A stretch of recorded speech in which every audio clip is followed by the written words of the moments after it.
Benvenuti, my name is Fabio. Today we are here at the Farmers from Italy kitchen. Today's recipe is spring mix salad.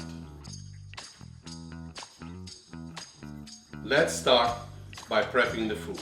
Slice the pear, slice the mango. Let's chop the carrot, chop the peppers. Slice the strawberries, slice the tomato, slice the mushrooms. Let's start to add the ingredients. We will start with all our carrots. After we go with the mushrooms, nice and fresh cherry tomatoes.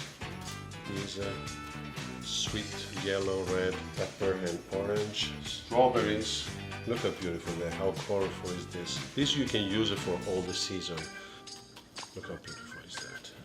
My favorite are the pears.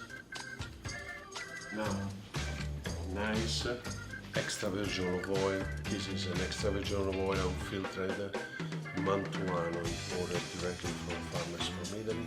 Of course, a fantastic balsamic vinegar from Modena. It is on the brand of Piaggio. Yes. Now, the best part, let's mix everything together. The salad is ready. Let's plate it. So happy, I guarantee you. This is the plate that we did today. If you like this recipe and you want to see more, follow up on our social media or at our website farmersfromitaly.com.